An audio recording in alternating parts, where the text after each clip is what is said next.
आज के इस वीडियो में हम सेकेंड सेमेस्टर केमिस्ट्री का मोस्ट इम्पोर्टेंट क्वेश्चंस पेपर यहाँ पास देखने वाले हैं, जो कि आपके एग्जाम के लिए मोस्ट इम्पोर्टेंट होने वाले हैं। सेकेंड सेमेस्टर में एटीकेटी आए हैं, तो ये क्वेश्चंस पेपर भी आपके लिए इम्पोर्टेंट होने वाले हैं। तो ये सारे क्वेश्चंस का आप अच्छे से करके जाइएगा। यहाँ 100% IMP क्वेश्चंस यहाँ पास देखने को मिलेगा। अभी तक आपके यूनिवर्सिटी में एग्जाम नहीं हुआ है, तो ये क्वेश्चंस पेपर को एक बार जरूर देख के चले जाइएगा। ये क्वेश्चंस पेपर 100% आपके एग्जाम में आ सकता है, ठीक है।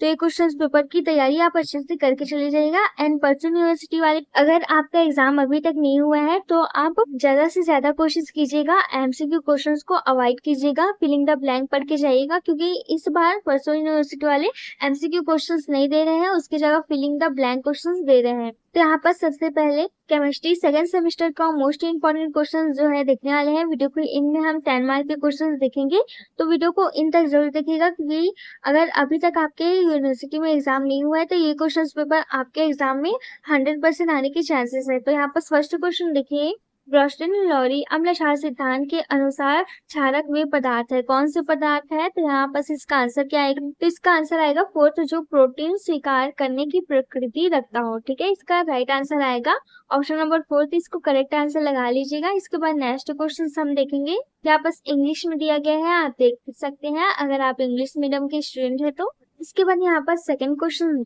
विल्सन बीमारी में प्रयोग किया जाने वाला पदार्थ है, कौन सा पदार्थ है? तो इसका राइट आंसर आएगा पेंसिलनेमाइन। इसका राइट आंसर है, आप टिक लगा लीजिएगा। इसके बाद थर्ड MCQ क्वेश्चन यहाँ पर देखें, निम्न में से कौन सा साइक्लोएल्केन अधिकतर क्रियाशील है? कौन सा साइक्लोएल्केन अधिकतर क्रियाशीलता है यहाँ पर बोला गया है? तो इसका राइट आंसर क्या आएगा? साइक्लोप्रोपेन, ठीक है। साइक्लोप्रोपेन इसका राइट आंसर है, आप टिक लगाते जाइएगा। इसके बाद यहाँ पर फोर्थ MCQ क्वेश्चन देखिए, निम्नलिखित में से कौन सा अभिकर्मक एल्किन और एल्काइन में विभेदक करता है? कौन अभिकर्मक एल्किन और एल्काइन में विभेदक करता है? तो इसका राइट आंसर आएगा ऑप्शन नंबर C, इसका राइट आंसर आ जाएगा। इसके बाद नेक्स्ट साइक्लोपेंटाडाइइथीन एनायन एरोमेटिक गुण प्रदर्शित करता है, क्योंकि इसके अणु में होता है, क्या होता है? इसका राइट आंसर आ जाएगा ऑप्शन नंबर 20 का राइट आंसर आ जाएगा। इसके बाद नेक्स्ट यहाँ पर देखिए, 6 क्वेश्चन दिया गया है, CO2 अणु में स्वतंत्रता की कोटि होती है, कितनी कोटि होती है CO2 में? तो इसका राइट आंसर आ जाएगा ऑप्शन नंबर 20 का राइट आंसर आ जाएगा 6। इसके बाद नेक्स्ट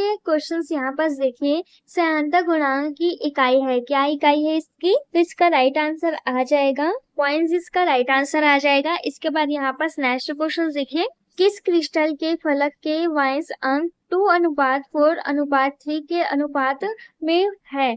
तो उनके मिलर अंक होंगे, कितने मिलर अंक होंगे इसके? तो इसका राइट आंसर आएगा ऑप्शन नंबर D, इसका राइट आंसर आएगा 6:4:3, इसका राइट आंसर आ जाएगा। इसके बाद यहाँ पर 9th MCQ क्वेश्चन देखिए, नीले आकाश में दिखाई देने वाला घटना है, कौन सा घटना है? तो इसका राइट आंसर आ जाएगा टिंडल प्रभाव, इसका राइट आंसर आ जाएगा। इसके बाद 10th MCQ क्वेश्चन देखिए, यहाँ पर दिया गया है, प्रेरक की उपस्थिति में सक्रिय ऊर्जा का मान सामान्यतः क्या होता है? बढ़ता है, कम होता है, स्थिर रहता है, उपयुक्त में से कोई नहीं। तो इसका राइट आंसर क्या आ जाएगा? तो इसका करेक्ट ऑप्शन आ जाएगा कम होता है, ठीक है। कम होता है, उत्प्रेरक की उपस्थिति में सक्रिय ऊर्जा का मान कम होता है, हमेशा कम होता है, ध्यान रखिएगा। इसके बाद यहाँ पर हम शॉर्ट टाइप क्वेश्चंस देखेंगे, जो कि आपके एग्जाम के लिए मोस्ट इंपोर्टेंट क्वेश्चंस है। फर्स्ट क्वेश्चन देखिए, द्रव अमोनिया में होने वाली 3 प्रमुख अभिक्रिया उदाहरण से समझाइए, यहाँ पर बोला गया है, ठीक है।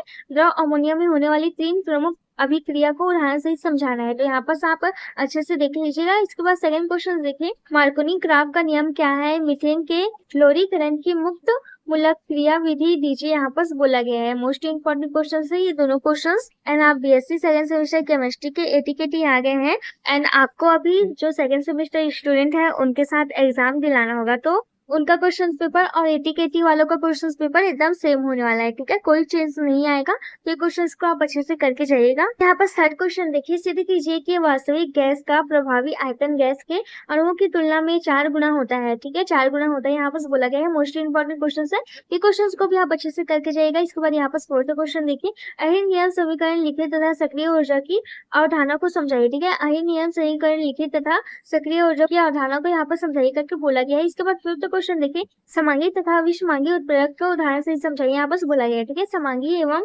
विषमांगी उत्प्रेरक को उदाहरण से समझाया। तो ये शॉर्ट टाइप क्वेश्चन हो गए हैं जो कि मोस्ट इंपॉर्टेंट क्वेश्चन है। तो ये क्वेश्चन को करके जाइएगा, आपके एग्जाम में आ सकते हैं। इसके बाद यहाँ पर खंड बी देखिए, जो कि आपके एग्जाम में 10 मार्क के क्वेश्चन पूछे जाएंगे। हर एक यूनिट से 10 मार्क के क्वेश्चन पूछे जाएंगे। 2 क्वेश्चन पूछे जाएंगे, उसमें से एक ही क्वेश्चन आपको बनाना होगा। यहाँ पर फर्स्ट क्वेश्चन देखिए, लुईस अम्ल क्षार सिद्धांत का वर्णन करते हुए अम्ल तथा क्षारों का वर्गीकरण कीजिए। यहाँ पर बोला गया मोस्ट इंपॉर्टेंट क्वेश्चन है, फर्स्ट यूनिट से ये क्वेश्चन लिया गया है।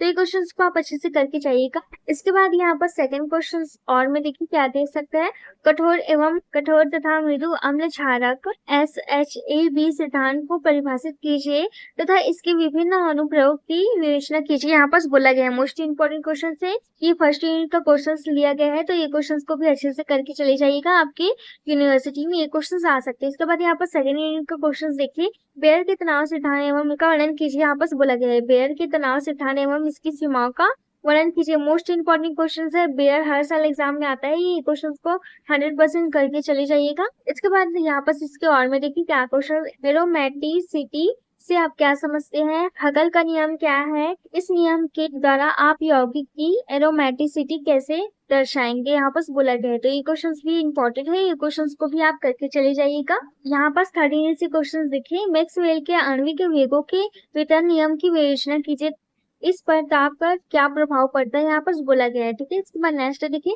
क्रिस्टल की वियम जालक एवं एकल कोशिका से आप क्या समझते हो, रोवेस त्रिवियम जालकों का सचित्र वर्णन कीजिए। यहाँ पर बोला गया है, मोस्ट इंपॉर्टेंट है, ये क्वेश्चन को भी करके चले जाइएगा। इसके बाद यहाँ पर फोर्थ यूनिट से क्वेश्चन देखिए, फ्लोराइड विनियम से आप क्या समझते हैं, इसके महत्वपूर्ण हुआ उपयोगों का वर्णन कीजिए। ये जो क्वेश्चंस पेपर है ये बहुत ही इजी क्वेश्चंस पेपर आए हैं और वही क्वेश्चन आया है जो कि मोस्ट इंपॉर्टेंट है।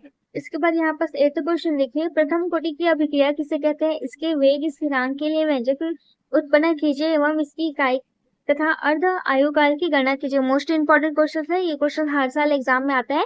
तो यहाँ पर आपके सेकंड सेमेस्टर केमिस्ट्री ATKT और जो अभी सेकेंड सेमेस्टर केमिस्ट्री का एग्जाम दिलाने वाले हैं उन स्टूडेंट के लिए मोस्ट इंपॉर्टेंट क्वेश्चन पेपर है ये। तो ये क्वेश्चन पेपर को आप अच्छे से करके चले जाइएगा, आपके एग्जाम में ये 100% देखने को मिल सकता है।